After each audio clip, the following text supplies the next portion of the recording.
The Rundown, Part 4, A Farlost Story by John Miro. Twilight fell upon the darkening road. I found myself again alone. Street lights went out by one, by two, by three. Now reveled in the shadows that had grown. Yes, I reveled in the darkness I had known. Farlost, Planet Casti, geostationary orbit over Locklaw, Sky City, 2 hours ago. It happens again, Nick. Sampry may be a shit pitcher, but he's still playing on a city team, so yeah, it was on purpose.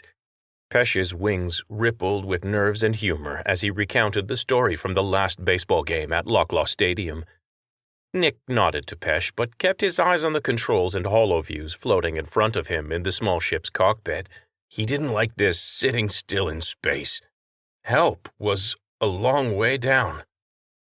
His partner continued on with the story, talking even faster than usual. Anyways, the ump, he comes out and he tells Sampry the next time he tags a batter, he's out for the game. Pesh farted some of the lighter-than-air gas all mantas kept in their bladders and rose higher in the air above his acceleration couch. Pesh was nervous. Fair enough, Nick thought. He was a little nervous, too. Mercifully, his manta partner went on with the story without too much more farting. Next inning, first batter up, the pitcher from Braha City. He tags one of our guys. And what does the ump say? Nothing. One of Pesh's two tails whipped through a holographic control set floating in front of his acceleration couch. Pesh had pulled up the same exterior camera views that Nick saw, the glowing curve of Casti below them, and nothing but empty black ahead.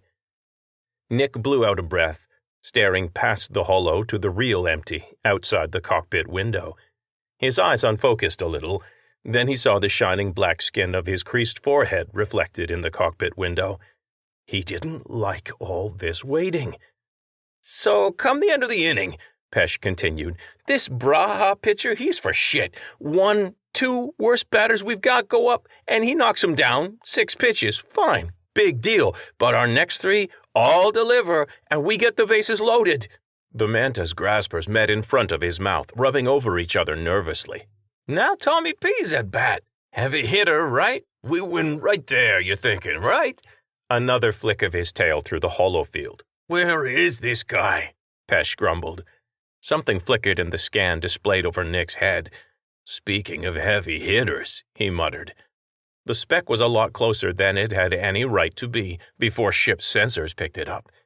Silence chilled the cockpit. Pesh floated forward, the graspers on either side of his mouth now working over virtual controls, scanning for active weapons. Pesh let out another fart.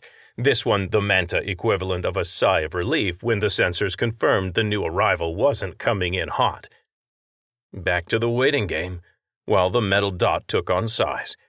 So Tommy's at bat. He kicks the dirt and he grins at this pitcher. He's watching this guy for 3 innings. He knows the guy's out of steam. He's gonna knock it out of the park, right? Nick held one finger up toward Pesh, then tapped empty air. The space his finger touched glowed green, indicating a live channel. Lock control, this is police cruiser Willer. The package has arrived. Confirmed, Willer. We're monitoring from here. You're authorized to complete the transaction. Report back when you're inbound. Nick tapped the air twice more, sending 2 clicks across the channel in confirmation and then killing the line. More silence in the cockpit, as Nick and Pesh watched, as the craft ahead grew very quickly larger and defined itself to their naked eyes as it approached. What does that piece of shit pitcher do? He tags Tommy right in the ribs. Pesh emitted a series of indignant pops and whistles. Nick knew the sounds, along with the story, were designed to soothe his partner's nerves. That was all right. Nick's nerves could use some soothing, too. It wasn't every day a mercenary called up your boss, offering to drop a murderer in your lap. He hit Tommy hard, that pitcher, but the ump, he didn't see nothing. Coach comes out, kicks the ground, yells loud enough for people to hear on the other side of the city. Nothing. No call. Pesh's tails whipped in fine coordination, simultaneously pressurizing the main airlock and the small prisoner compartment at the back of the cockpit. Tommy's nerves go, right? Who wouldn't get thrown taking a baseball on the side and flying at a fraction of C, even hit by a shit picture like that? Tommy strikes out. Nick knew the story. It had been the talk of all the city nets. Still, he let Pesh tell it again. So we take the field. The new pitcher we called up last week, he takes the mound, knocks 2 Braha hitters down like that.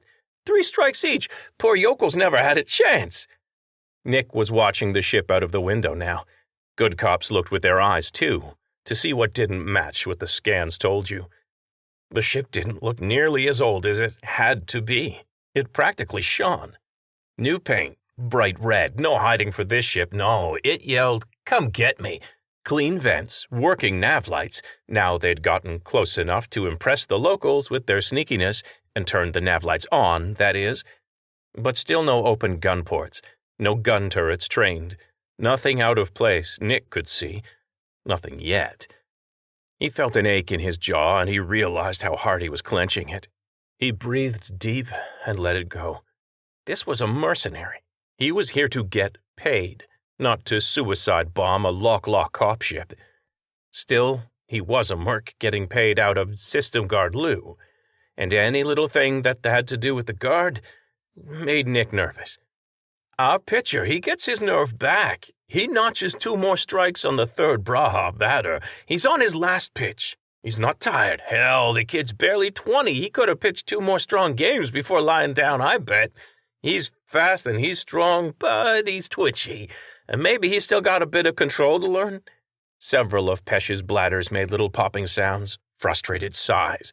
Next throw clips the 3rd batter's arm. A soft chime, and then Willer's automated systems piped a deep, drawling voice into the cockpit. "This is Lion, hailing the pretty little tug in front of me. We got a rat here if you've got our Lou." It was him. Pesh let a long, jagged one rip. Nick kind of felt like doing the same. Nick pulled at the air with his hand to send the response across to the approaching ship. "Acknowledged, private vessel Lion. This is Inspector Nicodemus Usher aboard Locklaw police ship Willer. We are authorized to make the exchange. Please come to and prepare to dock." "Docking, huh?" The deep voice chuckled. "Sure you don't want me to just space him your way? Or stuff him in a suit. Be fun to see how fast he can go. We forget to pump out the air before we pop the airlock." Nick frowned. He just might prefer one of those. Not that he'd ever say it out loud. "Negative, Lion. Please come to and dock. We are under orders to attain proof of life before initiating funds transfer." "Okay, do it your way," the deep voice said with an audible shrug and a smile. "Be right along, officers." The line chimed closed. "Why the hell are we paying for a prisoner exchange with the guard, Nick?" Nick shrugged. "Way I hear it, this guy doesn't much like the guard, but he likes their Lou just fine. Doing it this way suits him better. Doing it this way curries the city favor with the guard, so the captain and the council like it better too." "Where was I?" Pesh grumbled and stabbed the controls floating in the air a moment longer, then laughed, remembering where he was in the story. "Right. Our pitcher just touched the batter's arm, and the ump waddles halfway up to the mound." Pesh practically screamed as Nick and Pesh worked together to park Willer up alongside Lion.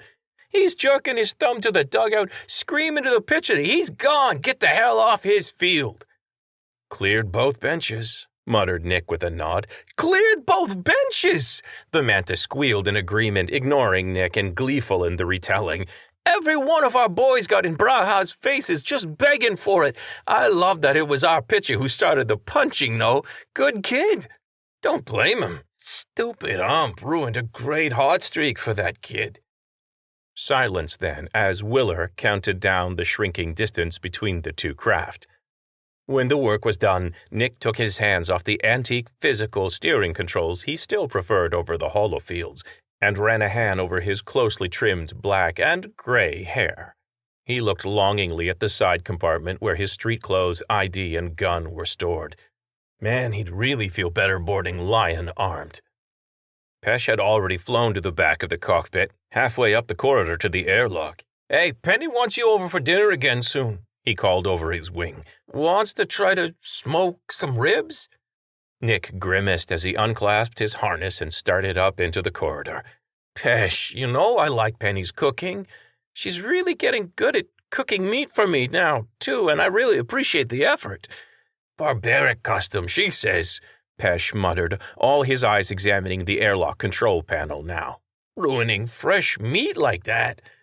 On familiar territory now, Nick laughed. "My people tend to get sick just eating dead stuff raw or however it keels over." They watched the airlock lights flash, watched system checks fill the screen beside the door, then heard the skittering of a billion small metal squares echo through the hall as they shuffled themselves into a circular walkway between their airlock and Lion's. "So what's the problem?" Pesh asked. Nick couldn't think of a good way to say it. Pesh turned, all his eyes going wide. "They're good kids." Nick nodded, both palms held out for calm. "They are," he agreed. "All 11 of them. They just really get excited when I come over." "Yeah," Pesh agreed, both tails rippling indignantly now. "They love their Uncle Nick." "And I love them," Nick said, nodding fast. "In 2s and 3s. Come on, buddy. You know I love it when I take the older kids to games. I don't even mind watching the little ones, like the last time Penny was in the hospital giving birth. Again?" "Yeah, we're blessed," Pesh squealed and popped, ever the proud papa. "Penny's almost out of her fertile years. We were hoping to go for an even dozen, but, oh, well, we'll see." "So what's the problem, Nick? You're great with them kids, and they do love you." Nick pulled the collar of his flight suit back, showing Pesh the jagged line of tiny scars. "The problem, Pesh?" Pesh's eyes all looked away. "Oh, well, yeah, the little ones like to nibble, but it's how they show affection. You mean a big, tough cop like you can't take a few little—" Nick stared at his partner and unzipped the flight suit, pulling the fabric back off his shoulder, revealing another dozen bites. Pesh's words trailed off.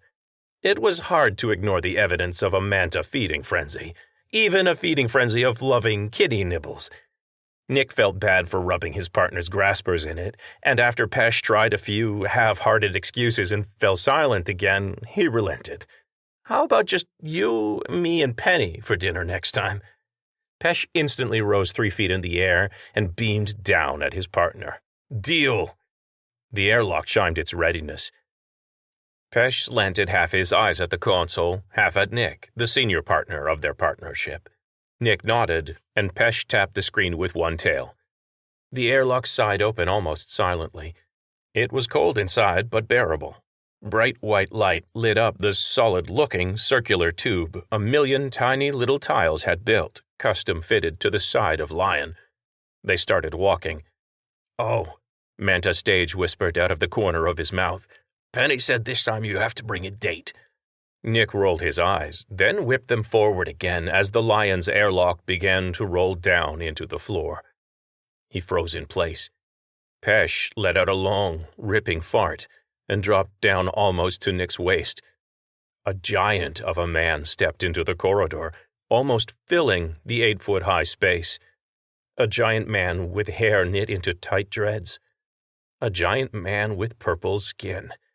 "No cops on my ship," the man said, smiling as though he'd just complimented Nick and Pesh on their fashion sense.